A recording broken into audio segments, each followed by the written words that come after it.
6 reasons why China won't attack Taiwan anytime soon. 1.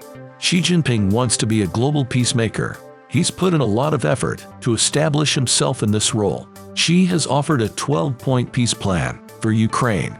It has no chance of success, but what matters is Xi's image. He welcomed the foreign ministers of Iran and Saudi Arabia. The two age-old enemies met in Beijing. Xi even allowed Taiwan's former president to visit mainland China. In 2023, Ma Ying-jeou became the first Taiwanese leader to do it. 2. The Chinese economy is struggling. China's latest economic statistics are not good. No post-pandemic revival has occurred. Retail sales growth has slowed. Youth unemployment has surged. 21% of 16 to 24-year-old Chinese are jobless. China is an export-oriented economy, but this sector is also faltering. Exports fell 8.3% in June 2023, while imports slipped 2.6%. Both stock market indices fell just under 1%. Investors are having second thoughts. Xi's government is frantically trying to remedy the situation. Starting a war under these circumstances would be suicidal. 3. China has no combat superiority over Taiwan. Taiwan has a potential defending force of 450,000.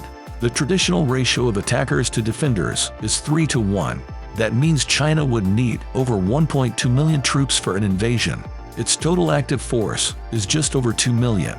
That many men would have to be transported in thousands of ships. That is logistically impossible. Even if it weren't, many of these ships would be sunk en route. Taiwan comprises more than 100 big and small islands. The outer islets have missile and artillery emplacements. Taiwan's granite hills conceal extensive bunker systems. If necessary, the entire military command can operate from there. There are very few beaches suitable for a landing. 4. Taiwan would not be fighting alone. The U.S. has explicitly pledged to defend Taiwan. In 2022, President Biden said it would involve boots on the ground. The United States maintains a constant military presence in Taiwan. There are American bases all over the region. Taiwan is also a major buyer of American weapons. Would Xi risk a direct military conflict with the U.S.? Not if he wants to keep his job, and he does. 5.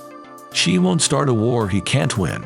The Chinese leader has come a long way from a humble CCP official. He plotted, crafted, and cajoled to get to where he is. Xi's third 5-year term is a triumph not seen in China's history.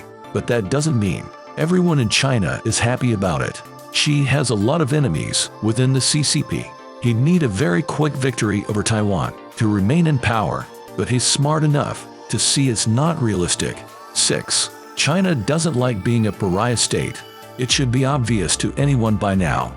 China is not Russia, North Korea, or Venezuela. Whatever Xi's rhetoric, he has been careful to avoid isolation. China is entirely dependent on foreign trade. It spends billions on PR and development projects in other countries. It's a way of achieving influence, sure. It's also very profitable in the long run, no doubt.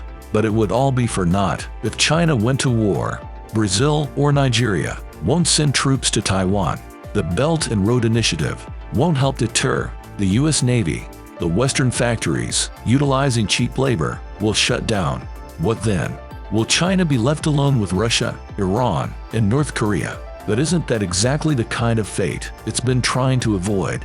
There's no turning back the clock. Mao's Red China is gone forever, and even if Xi somehow restored it, consider this. Mao Zedong never dared attack Taiwan.